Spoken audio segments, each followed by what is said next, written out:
Welcome to the Breathing Edge podcast. Today we have a very special guest on our show, John Hollenberg.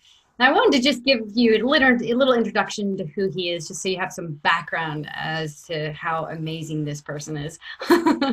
So with over 18 years experience within the web industry, John is an expert in online marketing and online growth strategies.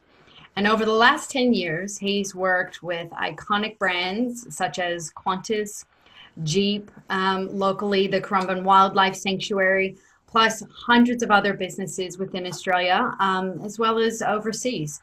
John is a published author of the book, Love at First Sight, How to Build the Website of Your Dreams, which I've read it, and I'll talk to you about it in a moment. But so I'd like to introduce John. Anything else you want to add to that? We forgot one more iconic brand. Breathe Me. Oh yes, you build breatheme.com. So for those that don't know, John is also part of our entrepreneurial circle. We're good friends personally, so. Just to give you the background, it's not all business here, and we hang out. Which wouldn't be much fun if it was all business. Yeah, that's it. We breathe together. Yes, we do. We breathe together. So one of the reasons why I wanted to bring John on to ask him a couple questions is, John, you've been to our retreats, you've been to quite a few of our breathing circles, and what I love is you've also started bringing it to your team and taking them through sessions too. And so I wanted to ask you, first question, what is it that has you keep coming back? For me, the breathing is probably what has moved the needle the most. And it's had a very profound impact on me personally, professionally, just as a husband and a father.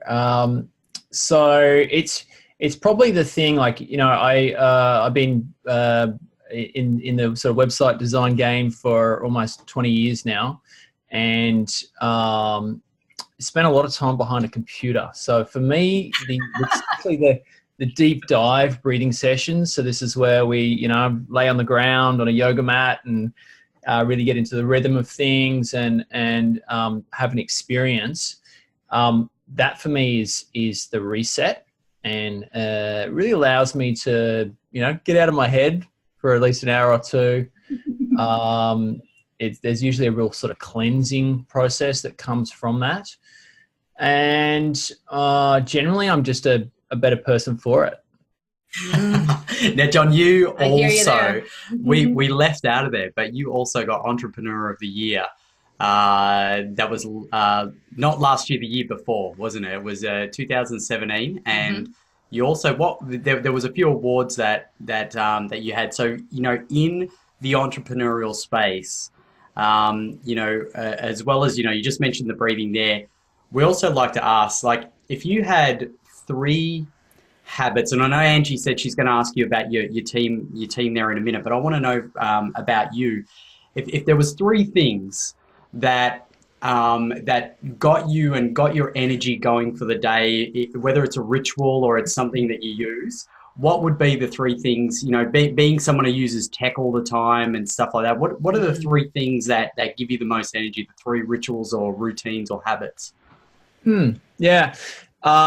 So I've done a lot of self-development over the years, and love him or hate him, the big man Tony Robbins talks about managing your state, and really, like, your body, this bag of flesh that we're all walking around in, is that remote control in terms of how you can really switch yourself on and very much manage your state. And I think that's a real issue in our society now, in the fact that people are not managing their state. So for me, how I start my day, my mornings are very, very important to me. And that's really how I sort of gear myself up for the day and the challenges ahead.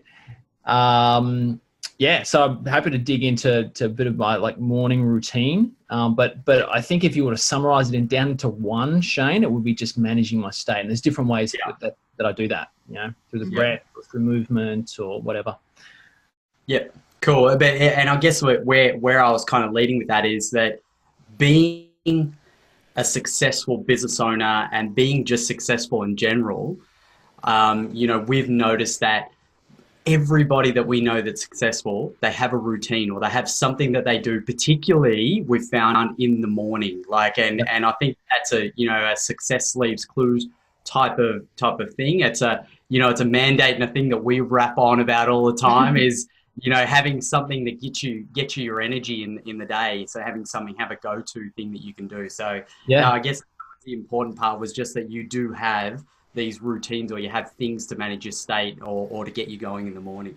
Yeah, 100%. Yeah. So it's usually, if I'm really hard pressed, I can condense it down, but usually it's about an hour, and I'm sort of very much in sync with the sun. So usually in bed pretty early at night. And then we live here in southeast Queensland. So in the middle of summer, it starts getting light at, just before 4 o'clock. So that's usually when I wake up. And usually start the day with a bit of a hot beverage or something like that. But then I'll go up to the backyard. So once the sun sort of starts poking up over the hill, I'll go up there, I'll do some movement. So I like to keep sort of very physically fit, and I've built a chin-up bar in the backyard, and big proponent of like calisthenics and body weight. I used to hit the gym and do all the heavy stuff, but now very much just it's all body weight, and I find doing that movement, a little bit of grinding, some difficult stuff, setting a challenge, whether it's 100 pull-ups for the morning or whatever, really sort of sets the tone for that. I'll then try and do some breathing. So I usually do a bit of like nose breathing. I can incorporate some gratitude into there as well. So, I've got one of your recordings that I listen to. So I hear your voice most days, Shane. It's a bit creepy.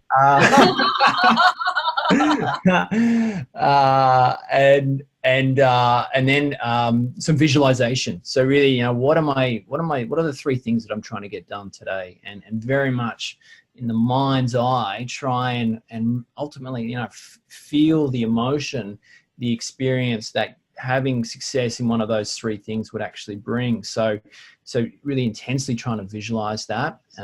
So then, more often than not, I can sort of set the intention, and the universe sort of figures out the rest, right? So yeah. And look, the visualization stuff for me, when I first started this out, Johnny, you can let me know what you think. I was always like, visualization, like why do it? You know what I mean? And it wasn't until I started to understand the weight and the gravity of our thoughts and what actually happens if you leave your shit unchecked. As in, if you just allow whatever's rattling around your head as far as thoughts, and you don't actually put some energy and effort on shaping them and saying, okay, actually, what do I want? Then you do end up ending up with whatever it is that is rattling around in your head. Yeah. And I wasn't big on that until I really did start getting into the meditation and adding some visualization in there. So I'm glad that you brought it up, because I know it's one of the things as being a guy where you kind of go, I could skip that's a bit woo-woo to me.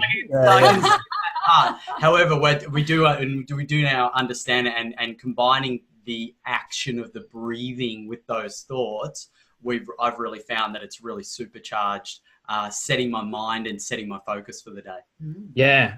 And I think that's ultimately what it does. It forces you to clarify what is the focus, what am I trying to get done, and everything sort of moves in that direction. And then I'll try and layer in some cold. So jumping in cold showers. I've been doing cold showers for the last year or so, and certainly in winter, like summer's a cold shower here in Queensland's a warm shower, but Winter, it's still 7 or 8 degrees, the water coming out of the tap there, and it's bang, it's on. So you come out and you're just like, woo, ready to go. It's good. So, I can do that in an hour. If I'm really hard pressed, like I can get it down to 5-10 minutes. So it's like, 20, 30 push-ups on the bathroom floor, a bit of fire breathing through the nose, a quick little sort of visualization in the cold shower, and that's your 5-10 minutes done, ready to roll. Yeah. Love it. Yeah. Love it. Oh, I love all of those. That's brilliant. Now, I was so astounded to find that you put your team through some cold immersion as well. Yeah. And so I wanted to ask you about your team, because they must think you're like this crazy boss man who like shares, what works for you with them. How did it go down with them, and how did they react to, doing breathing stuff and some cold immersion? Yeah. So we've got a distributed team. So we're sort of spread all around the world. There's a big presence in the Philippines, and we typically converge there once a year. I bought a sort of athletes recovery pool on eBay, and I lugged this thing over to the Philippines. And we did a breathing session. So it was like 10-15 minutes, and it was a bit more of just an active meditation, but we did it all together, all laying on the ground. And then we went out, and I said, I've got a surprise for you. Go put your, bathing shorts and swimming costumes on, right? And meet me behind the bungalows over there. And they all came around and discovered this recovery pool full of probably about, a couple of 100 kilos of ice. And it was, even though it was the Philippines and it was, 36 degrees, the water was probably about 2 or 3 degrees. So it was fresh. And one of my colleagues, Carla, she's probably the smallest, slightest girl there. She's a little pocket rocket, this girl, and just an absolute trooper. And she'd done an ice bath before, so she knew what she was up for. And I'd sort of planted the seed with her, and I said, look, Carla, I need you to go first. I need you to show all these men here that, they can hop in the ice and they can experience some discomfort. So she jumped in there with one of the other girls who just volunteered, put her hand up, and the girls absolutely owned it. They were in there for 3 minutes, just like so confident. And then from that, it was on. So we had like 22 people in the ice. They all did a 3-minute ice bath. Some of these people, if anyone knows the Philippines, typically, culturally, they're very shy. They're very reserved. So to do something like hopping in the ice, which is so uncomfortable, and really forces you outside your comfort zone, was just so beautiful to see. And they all just float off each other's energy. And by the end of it, there was such a euphoric feeling. We had this bonded experience, and it just showed them that they could really do something that was quite difficult. Wow, that is brilliant. I love that you've taken that to your team, and I love that it's really brought you guys together, and you've been able to come out onto the other side of it even stronger. And also, like, pun intended, broke the ice. Yeah. Yeah, it was cool. What would you, like, if you could, I put you on the spot with this question, but if you could pick 3 things that build a strong culture, because looking at the way your team works, we've experienced it by being a client of yours and just seeing how your system flows. What would be the 3 things that you would consider, someone that could really focus on when they're building a strong culture in their company or their business? Good question. I think and this is sort of like the annual catch-ups. There's probably not that many businesses out there that take the time, the effort, or the expense to do an activity like that, to get 20 plus people, in a hotel, in a sort of remote-ish location. So really it's just that time. And that's what a couple of the staff members have actually said to me. It's like, well, it's not as if it doesn't feel like we're work colleagues. It actually feels like we're more just mates or buddies, and we just generally enjoy hanging out with each other. So I think it's really just trying to foster an environment that people just generally want to spend time with each other. And look, we're all very different personalities, different age ranges, obviously different cultural backgrounds, but we all just enjoy hanging out. So that will probably be my answer to that question, Shane. And then from that, it's just these shared experiences. When you keep layering stuff like that together, it's just people have got each other's backs. They'll bend over backwards for each other to get an outcome. Okay. Cool. Wow, brilliant. Thank you for sharing that. And one final question before we go, mate, and we ask everybody this: what gets you out of bed in the morning? What juices you? What's the thing that drives John to get out of bed and do what he does? Well, when it's not the Queensland sun that's coming up at 4 a.m., the other driving force is probably to be just a better version of myself than the day I was before. So whether that's being a good husband, a present dad that's spending time with my two kids, whether it's physically getting stronger. I do a lot of skill work, so like juggling or balancing or stuff like that. I've seen you balancing on the tightrope walking good. there. Yeah. So, I'm always trying to work on something. So it's just being, a better version of myself than the day I was before. Just trying to move forward. If you're not moving forward, you're going backwards. So always trying to move forward. Yeah, I agree. Well, one last shout out about your book, being that I kind of came from a building websites background, only very small, not like from your caliber. But even just reading this, I was saying to myself, I was like, gosh, I really wish that I had this when I first started out, because it has some very simple basic principles that can save people a lot of trouble, a lot of time, and a lot of money, especially when you know which are the quality questions to ask when you're looking for a developer or somebody to build your website. And you know what's funny too about this, John, is she actually read it. We got on the bookshelf. We got a book, we got a book, people got a book, Yeah. and oftentimes people are busy and they don't get, but Angie actually had a chance to read it. So, when she's explaining this to you, she's actually coming from. And I've even got a couple pages ticked of still things that I have to task out. So I'll be testing you on that, Ange. There'll be a picture later on. Oh man. But that's great. I appreciate you taking the time to read it, and hopefully it was helpful in your online journey. Absolutely. Now, if anybody is interested in connecting with you, now quality websites I know are very difficult to find these days, especially ones that pay attention to detail. And working with you, you have a unsurpassed level of communication with your team and a level of care that I haven't seen with most business owners.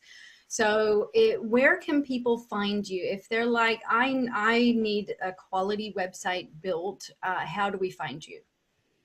Yeah, if you Google 5, F-I-V-E, by, B-Y-F-I-V-E, 5 by 5, web address 5by5.com.au. That's probably the best spot. There's a ton of resources on there. You can get the audiobook version as well if you're that way inclined. You like to listen while you run or you drive or something like that. That's probably the best spot, Ange. Okay, perfect. Well, we'll pop those into the show notes as well so people can click onto you after reading through this. So thank you very much for your time. And we know you got to get back to your team. So thank you very much and enjoy the rest of your day. Love your work, guys. Keep it up and keep spreading the message. Thanks, John.